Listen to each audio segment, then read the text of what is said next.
पन्ना से बड़ी खबर है। जैक बाघिन का शिकार करते वीडियो सामने आया है। पलक झपकते ही बाघिन ने चीतल का शिकार किया। पर्यटकों ने कैमरे में इस शिकार को कैद कर लिया। पन्ना टाइगर रिजर्व में सफारी के लिए पर्यटक गए हुए थे। उन्हीं के सामने ये बाघिन का वीडियो उन्होंने रिकॉर्ड किया। उनके सामने ही बाघिन ने पलक झपकते ही एक चीतल को पकड़ लिया, उसका शिकार किया।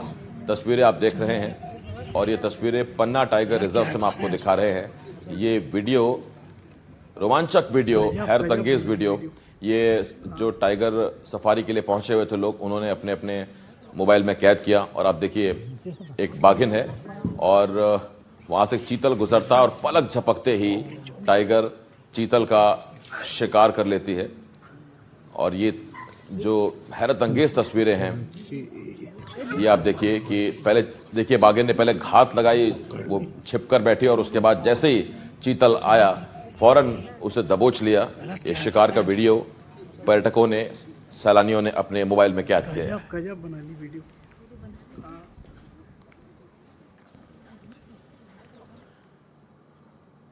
छत्तीसगढ़ का रायगढ़ जिला उद्योग नगरी के रूप में विकसित हो रहा है। यहां छोटे और बड़े करीब 173 उद्योग हैं, लेकिन पर्यावरण के प्रदूषण को रोकने के लिए इन उद्योगों में कोई ऐसी खास व्यवस्था नहीं की गई है जिससे प्रदूषण पर नियंत्रण किया जा सके, जिसकी वजह से रायगढ़ जिले में प्रदूषण तेजी से बढ़ रहा है। हालात यह है कि औद्योगिक क्षेत्रों में रहने वाले लोग कई गंभीर बीमारियों का सामना कर रहे हैं।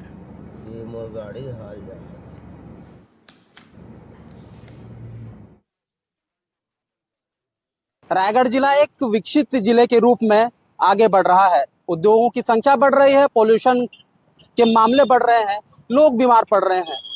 हम रायगढ़ के कुछ लोगों से बात करेंगे जो पॉल्यूशन और पर्यावरण से संबंधित जानकारी रखते हैं और लगातार इसी विषय पे वो काम कर रहे हैं। अभी अपना परिचय बता देंगे और कब से आप इस क्षेत्र में काम कर रहे हैं, क्या स्थिति देखते हैं आप?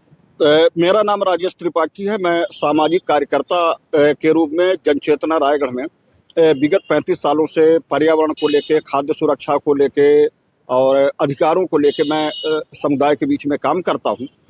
रायगढ़ जिला अगर देखें कि एक तरफ से जिस तरीके से औद्योगिक नगरी के रूप में विकसित हुआ है, उसी तरीके से अगर आगे देखें तो प्रदूषण के रूप में भी रायगढ़ जो है वो देश के गिने चुने शहरों में से एक है। और छत्तीसगढ़ के अंदर देखा जाए तो रायगढ़ के कोरबा के बाद जो है वो रायगढ़ जिला सबसे प्रदूषित जिला है, जहां काफी लगभग 173 स्पंज आयरन पावर प्लांट जैसे उद्योग स्थापित हैं।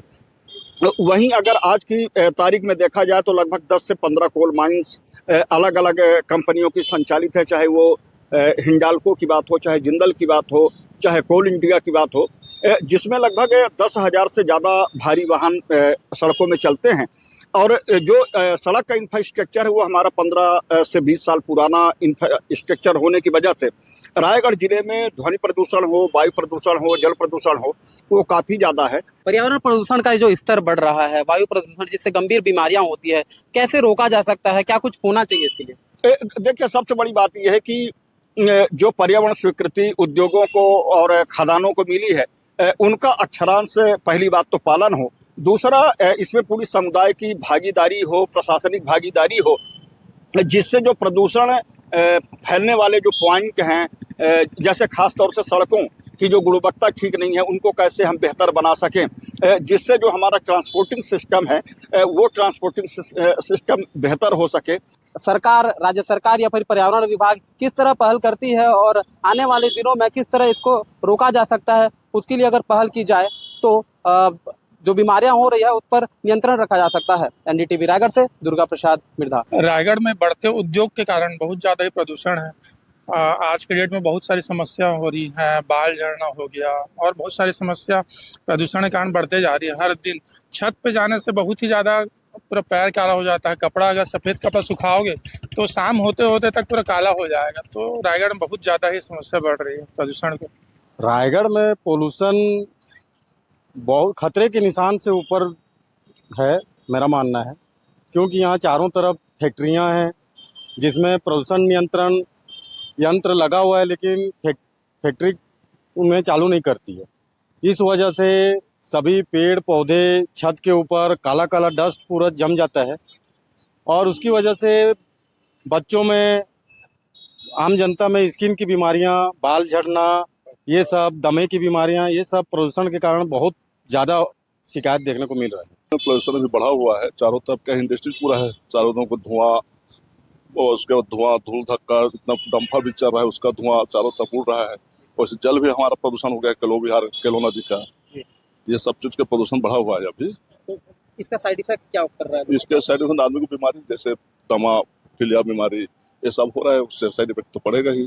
क्लाइमेट चेंज वजह नहीं है एयर पॉल्यूशन की। एयर पॉल्यूशन अपने ये लोकल प्रॉब्लम होती है। क्लाइमेट चेंज एक ऐसी प्रॉब्लम है, वो चाहे यहाँ हो, आप 1 टन ग्रीन हाउस गैस चाहे दिल्ली में करें या आप टेक्सास में करें या अंटार्कटिका पे करें, उसका इम्पैक्ट अक्रॉस द ग्लोब एक होगा।